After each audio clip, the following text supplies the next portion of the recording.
Now that's neither chest nor head. I should see some shaking heads, right? That's amazing because that resonator now gets to be involved in how I sing. So let me say this. If we isolate this resonator, and this was sort of a little bit challenging for me when I first started because that sound is not necessarily aesthetically pleasing, right? In all of my prior training, in my classical training, everything was built around the aesthetic of the voice. Everything had to sound pretty and tall and sweet and good and round, right? This sound is not aesthetically pleasing. It is functional, not necessarily aesthetically pleasing. Now, when you blend it in the context with the chest and the head, it makes this just beautiful sound, and it's a ratio of how much chest to how much pharyngeal or how much head. But in the beginning, you may need to spend a little bit more time really thinking in that resonator. Make sense? Good. Give them a go.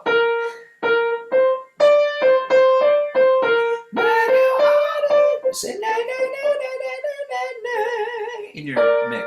Na na na na na na na. Man, you ought. Just sing, man, you ought. Man, you ought. Now that is like a little bit closer to a Martina McBride mix when she sang that Broken Wing. Although she's singing in a pure mix. Martina yelled it, and she sang it flat. I'm not trying to pick on the stars. They're all practically my neighbors out here. We love them all. But she yelled it, and then you it went straight out of her mouth. When she sang at the award show, she was pulling, like she was lifting something, carrying something uphill. It's almost like if you take straight chest voice, it's like you got a bungee cord tied around your waist, and the other end of the bungee cord is tied to a tree at the bottom of the hill, and every step higher, or every note higher, feels harder and steeper. So you go, man, you what, man, you what, man, you what. So when she got up there, in her voice, it would have been like trying to sing. If I translated to my voice, it'd be like trying to sing a G. It'd be going, man, you what, see how far. It was that brittle. It was horrible. It was terrible. So when you muscle it instead of coordinating, she went effortlessly right through from chest to head. Now, when she went to that chest to mix, all the sounds come out of the mouth on the bottom. She ascends the scale. The sound begins to climb behind the soft palate, where that pharyngeal resonator, the NG, and transfers. It's just the letter C tilting. So this is pure head, this is pure chest, and then all the resonance is in the spaces between. In other words, you're sharing the resonance between mouth, head, and the pharyngeal, the back of the throat. It's like the letter C is in your throat, and it's tilting. But even on the top, that's mix. If I let go of pure head, mix. That's higher than I should be singing in my mix right now. But what was that? Oh, whoops. I didn't mean to do that. That's awesome.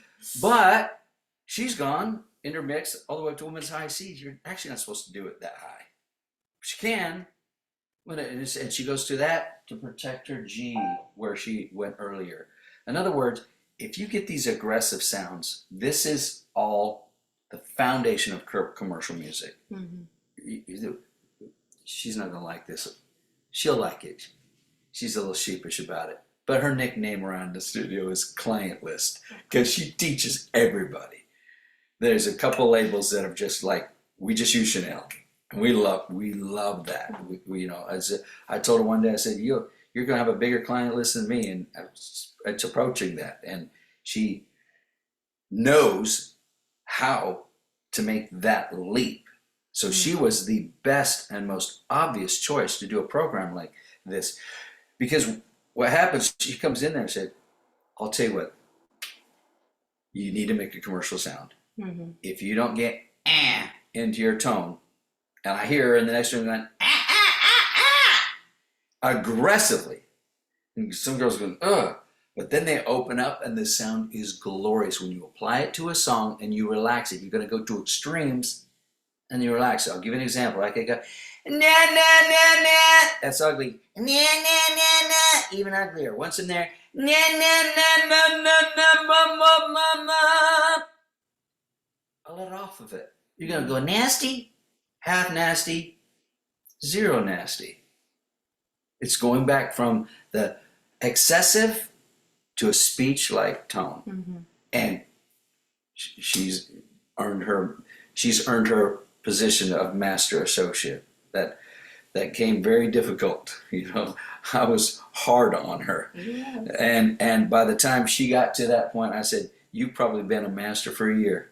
But I sandbagged you as long as I could. I wanted to hear everything. It's where I looked and said, would I send every client that I've ever worked with to work with her? And that answer is a resounding yes. Wow. There's not a single person I've ever worked with that I would have any hesitation. That's when I know a person is a master. Well, thank you. Yes, well, I know she's not fishing, but I'll throw her one anyway. But so talk about what happens after the pharyngeal resonator. We talked a little bit about that, getting back to normal. Right. Place. So a lot in classical, this is the next concept. The next concept being soft palate function. What has a major impact on resonance is the position and the function of the soft palate. So the soft palate, if you've studied classical at all, you have heard about the soft palate being at the back of the hard palate. I was taught yawn and feel that place at the back that gets cold right there in the back. That is your soft palate, and it's actually movable. It's actually pliable. Like I said, soft palate has a huge impact on the sound. When you are trained classically, this may be slightly different again for the males, but for females, we are taught to lift that soft palate, right? Oh, going up, ascending, that soft palate lifts, right? I was taught to up here, the eyebrows go up, the soft palate goes up, everything goes up, right? Oh, this is how we're singing now, right? It's actually the opposite. So this is going to be shocking. It's literally,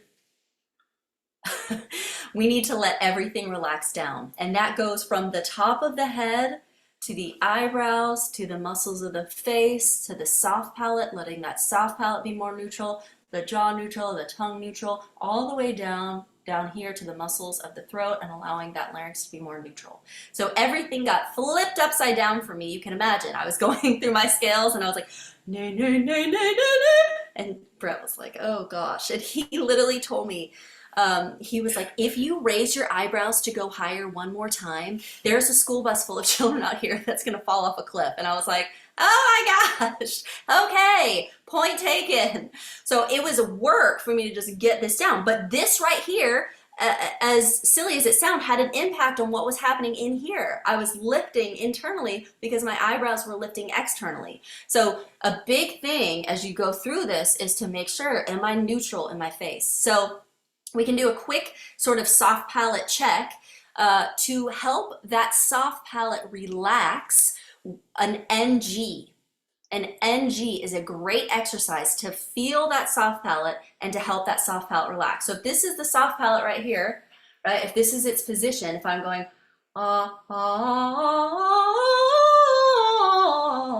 that's a raised soft palate, right? If I want to relax that soft palate,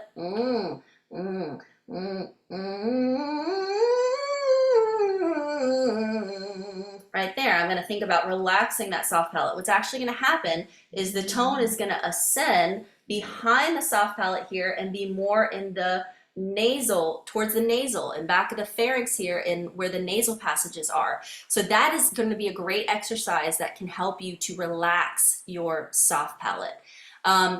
Ultimately, most of the time, Brett's favorite phrase is "it depends," but you want to have more of a neutral soft palate. What a neutral soft palate, like we said, if that soft palate is so far down, you're gonna have more of a nasal quality. If that's what you're needing, if you need to think again, like, okay, I need to be more nasal, you can actually think about that position of that soft palate being relaxed down. But ultimately, the position of the soft palate needs to be more neutral.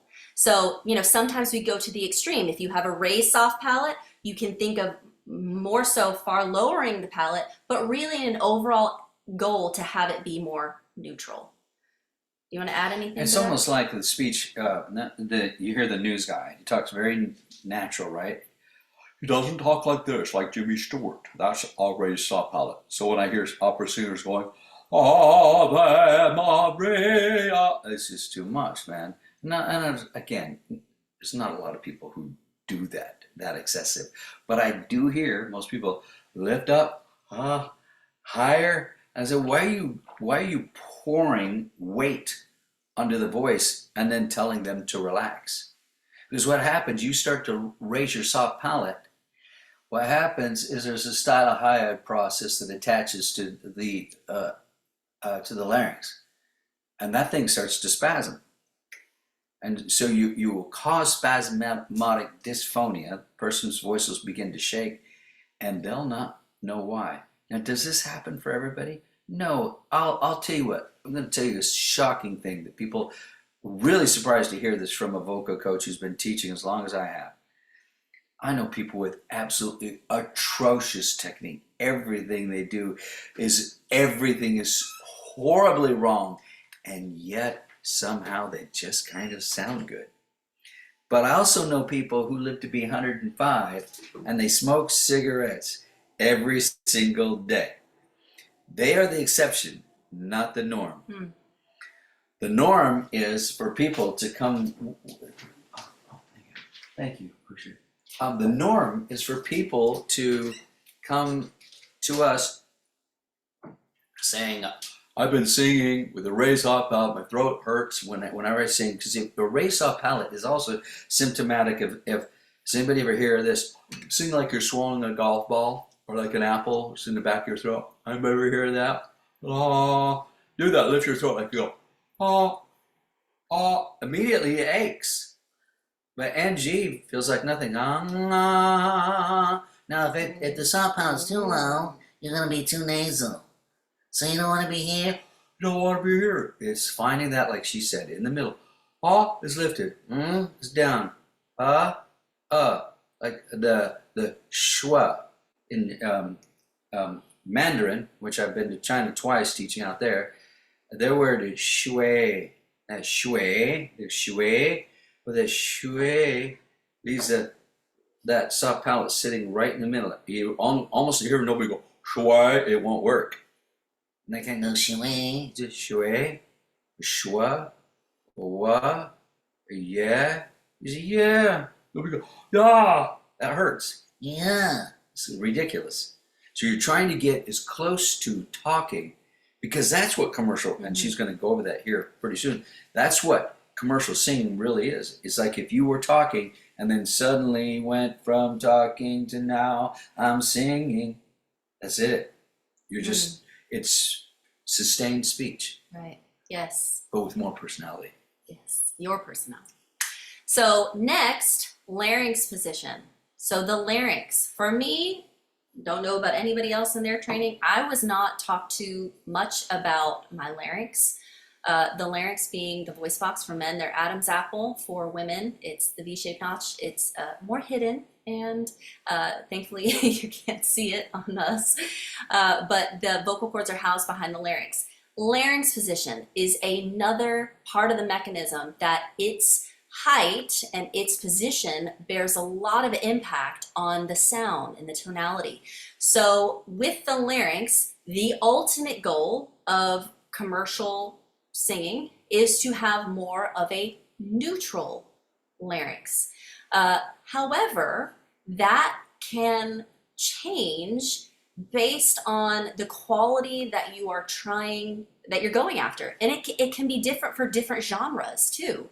So, you know, a gospel singer is going to have a much lower larynx, going to have a deeper sound than maybe someone that's in pop that has a higher larynx. You were talking about the other day who, Justin Timberlake, he sings with more, you know, especially old Justin Timberlake, more of a high larynx.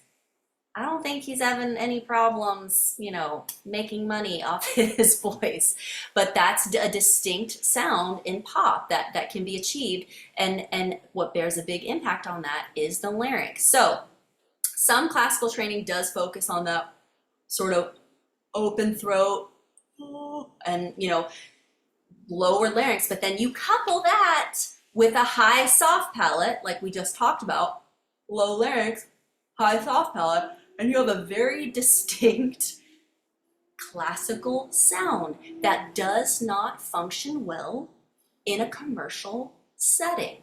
So we give some exercises to help you with the different functions and position and the heights of the larynx. Next, this one is huge, is vocal cord coordination.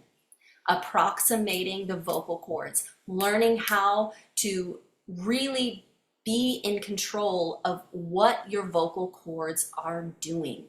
So this was like eye-opening to me, because what I was taught in my classical training was not focus, this sort of mind-body focus that can happen on really determining the level at which I can close the vocal cords. I can have a very light closure and have vocal fry, or I can have a much deeper level of cord closure and have more of a compressed sound.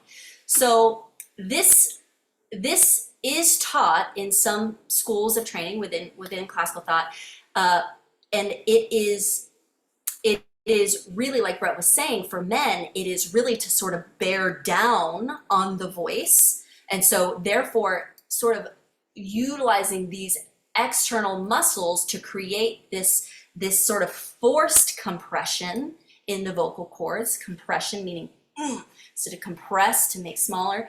And for women, we have a challenge with vocal cord coordination, especially, like I said, if you're more of that soprano that has more of that head dominance, we don't have a lot of stability in our vocal cord closure because it's much lighter, and head voice has a much thinner chord coordination. And so when it comes time to sing in a mix, we don't have a lot of stability that we can call on. So for men, if that are singing heavy, it's going to be hard for them to get light because of so much compression, so much bearing down. For women, and this is very generally speaking, this is not for everybody, but for women, we can have less stability in the closing of the vocal cords and the vocal cord closure, the connection, because we've been more head dominant.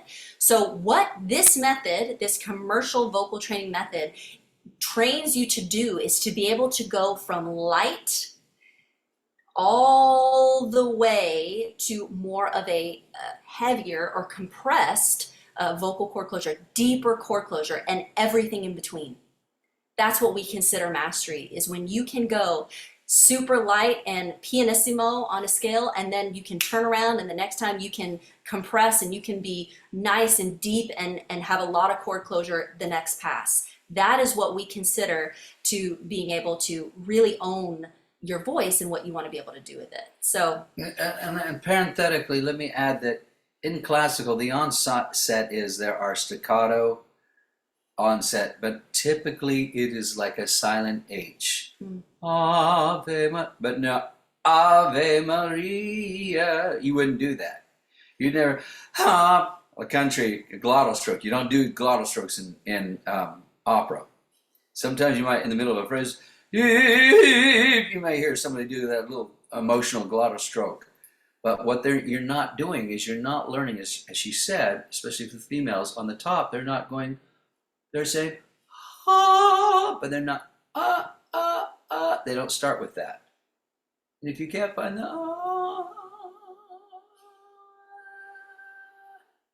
well, I can go from there. I can go breathy.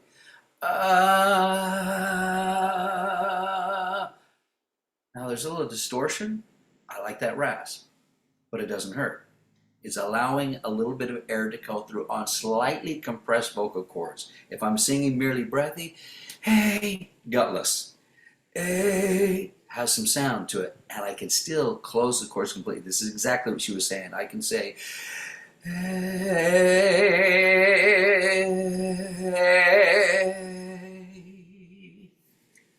yes, yes. So that's what we give very specific exercises in the program for you to be able to do.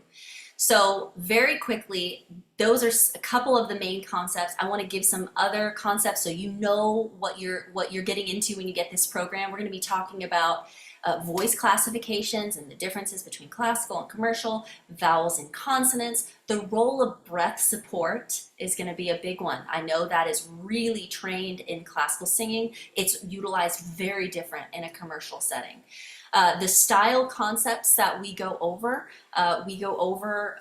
different approaches to different genres. So being able to sing in pop, rock, R&B, and giving some general style concepts in those, and how to make the transition from being more classical to singing in one of those commercial genres. We talk about discovering your unique sound, some ways to be able to do that, singing like you speak, commercial melodies and embellishments, and then those master classes that we talked about.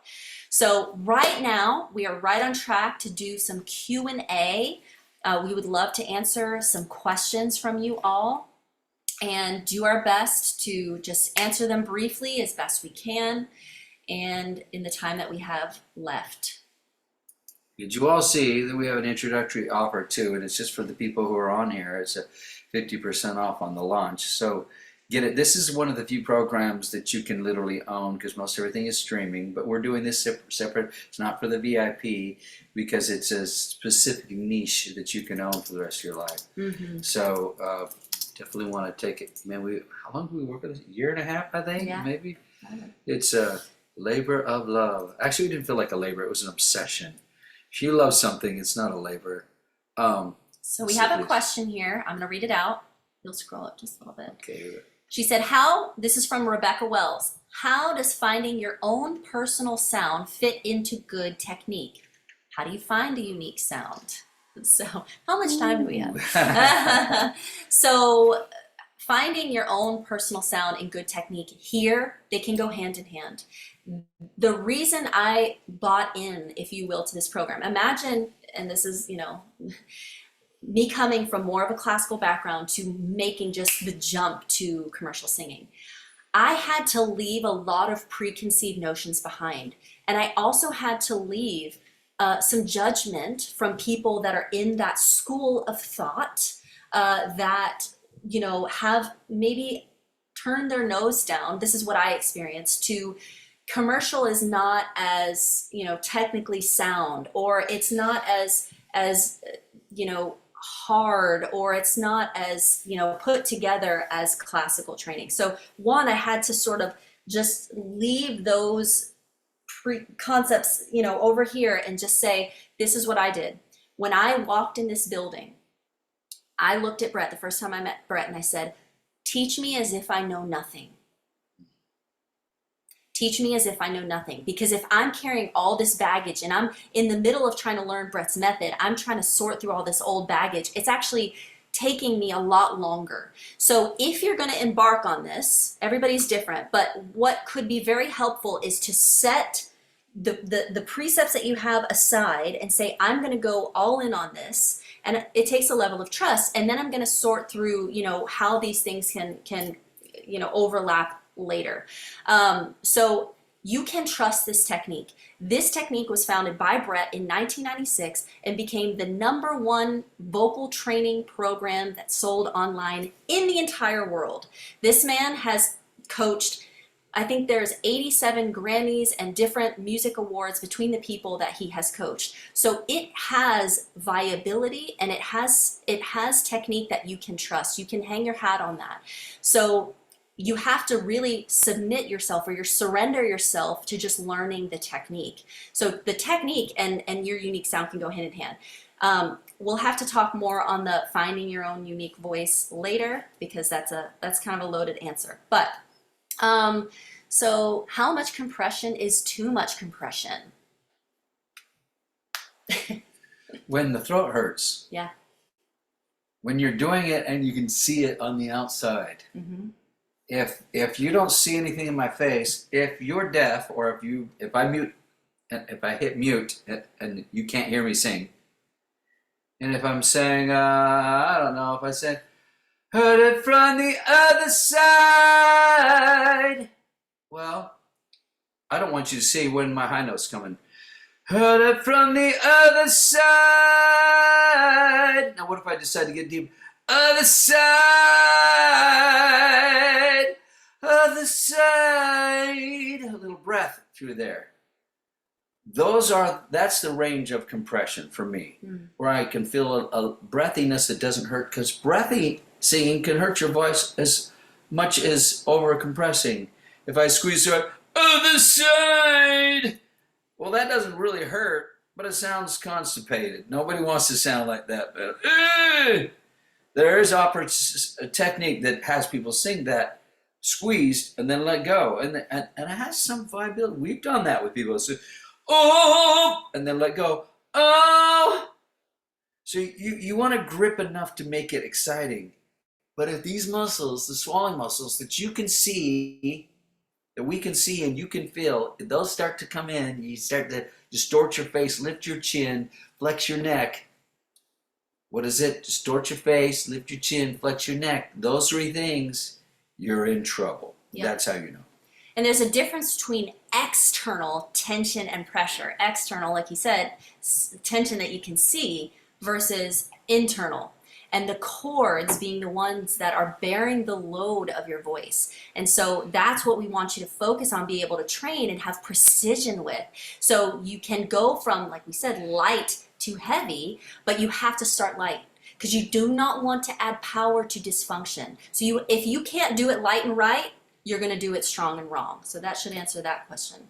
So is there a specific sound to help me find my pop voice coming from classical?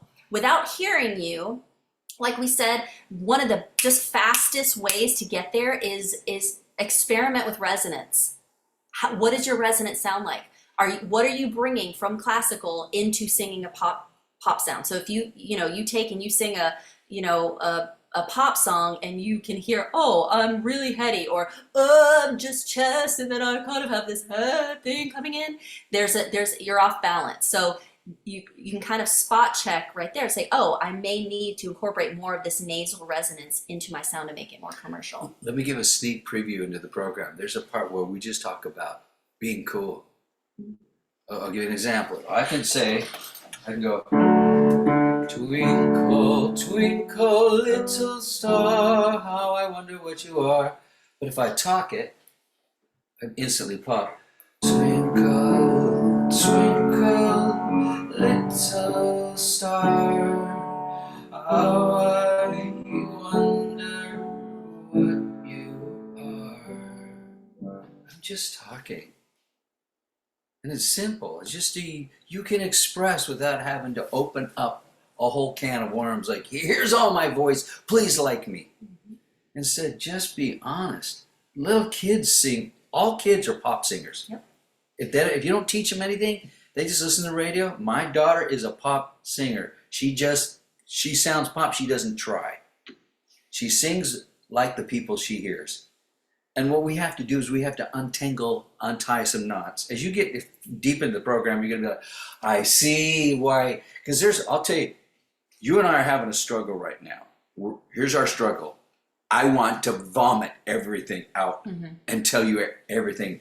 But it is a long process. Each one of the points we're just addressed are very long lessons, scripted, refined, defined, reconstructed, deconstructed, and distilled into a format so that you get only the meat of the things we're trying to teach. But we did this over a year and a half period so that we could make it so condensed that every lesson is going to be like a meal where you're stuffed.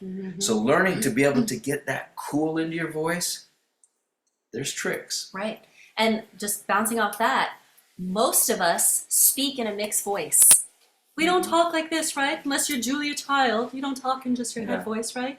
So you spend your day utilizing that nasal resonance, that chest voice. So get to where, okay, does how I sing, is that reflective of how I talk? So next, is there any info about microphone use and sound production basics? Classical singers in the new program? No. Maybe we should do another program. What we can do is we'll do some YouTube stuff. We're going to start add more YouTube and that's a great question. Instagram and that content. I think Madison may have addressed that, but let me see if I can give you the 10-second thing. In opera, a lot of times they're wearing these lapel mics. There's no more, or a ceiling mic that gets you, one of those type of condenser, or not condenser mics, but dynamic mics. But here, we get these condenser mics where I can get right up here, and I can barely talk. I call it the Liam Neeson effect. He doesn't have to go, listen here, you kidnapped my daughter, I'm coming after you. He goes, I need to listen to me very carefully. I've got a certain set of skills that make myself a nightmare for people like you. You let her go now. I won't chase you. I won't find you. But if you take her, I will find you. So that is the subtlety you can add in a microphone. In a microphone, I can barely talk, barely sing, and paralyze a person. Have them just sitting in their chair like, oh my gosh, I can hang on every word. So the microphone is the best singer of the pop, besides your technique, your style. Once you get that, That's something that the opera singer can never really truly use. He has to back up and sing, or she has to back up and sing. And it's great. And by the way, quick caveat, we listen to tons of classical. Now, I don't listen to a lot of opera, but we listen to tons of classical. I listen to a lot of Pavarotti, but other than that, I don't like a whole lot because it's not soulful. I like soulful singing. But it's classical music. As far as the music, that's 90% of my listening. Love it. So we love that. So someone said, in your opinion, how would you classify a singer such as Josh Groban? Does he move in and out of styles, classical into modern pop? What makes him so successful? I sort of see if there is a spectrum. So if here's pop and here's classical, right? So if we have a spectrum all the way from pop over to classical, right? Mm-hmm. Josh Groban is probably over here, right? He's not Justin Timberlake. I would never put him on that playlist with him, right? He's sort of his own thing. He is sort of melded these two genres together. But let me say this, people that are more classical leaning are going to be bigger fans of Josh Groban. People that are more pop leaning are not really in my perspective, super fans of Josh Groban. So it's almost like he's more leaning this way because that classical training so much informs him as an artist, right? Now, if he were to abandon all that, if Josh Groban came in here right now, I would have him doing some vocal fry and some nasal resonance, and he would not sound like he does. So he's found a niche and he's made that work.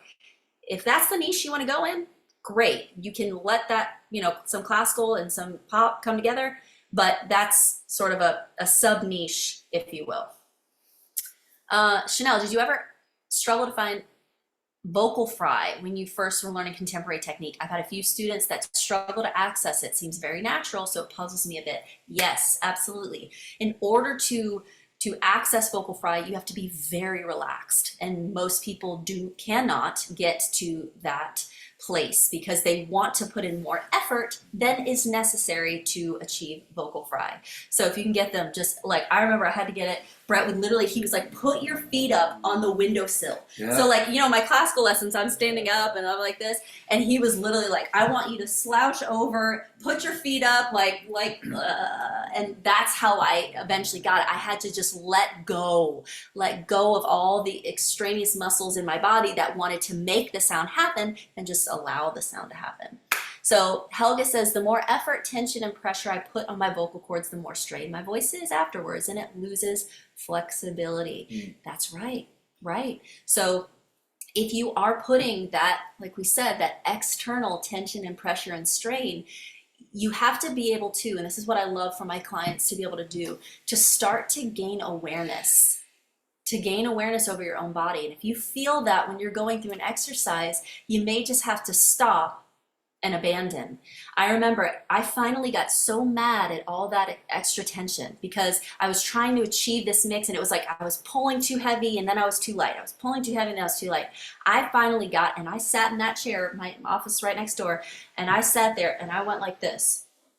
Instead of ma ma ma ma ma ma ma ma, and I just made myself, okay, if I'm completely relaxed and I know the sound that I want to create, how do I have to get my body into a place where I'm not using any extraneous muscles to make that sound happen? I'm just relying on the chords, I'm relying on the resonance, and relying on the breath. Ma ma ma ma ma ma ma ma ma ma ma ma. And I just made myself sit there, do it over and over and over. And for a lot of you, that's what it's gonna take. It's not the fast way, but it's the right way. All right, we've got time for I think we're getting ready to close up, but yep. I want to say Alexandra is one of my students, fantastic, amazing voice, so follow her, by the way. And you have a long question, that would be good for me to address. And some of these questions, we can go over them and do some Instagram type videos, because these are the things we need to hear from you on. So if you have extra questions that you want to address, follow us on Instagram. Ask primarily on our Singing Success Instagram or Facebook. Usually Instagram is a little better for that. And then also follow us, both of us, on Facebook, or on all the platforms, you know, both personally and the singing success, because we want to know you. I definitely know Dion. I said your name right? Dion Napier. Uh, Fantastic singer, fantastic teacher. I listen to her tips. So I mean, it's great to have a community of like-minded people, and she truly is, and I love her teaching. So, That's awesome. and I see other people here that I know. So, and we want to know you all. Yes. We don't have all the time in the world to respond to you all the time, but when we can, we want to build those relationships with you. Absolutely. Just to close, again, our heart is for you, and we honor the time that you've put into your craft, and we want to help you broaden your horizons. I know it can feel like when you get classically trained, you're sort of more narrow. We want to help broaden those horizons and have more sounds and genres and songs accessible to you, and we hope that that's what this program is going to do. So I want to remind you all right now, we are literally launching the program right now, today, and who is ever on this call, you can take advantage of our introductory price of 50% off. So you're going to want to write this code down. We'll put it in the chat box as well. But the regular price is going to be $297. So you can get 50% off of that. The code is C2C launch. That is the coupon code to be able to get the 50% off. We've posted the link here in the chat. Thank you all. Again, this can be a little bit overwhelming. So, you know, if you're really excited about this, I would say too, book a lesson with one of our coaches.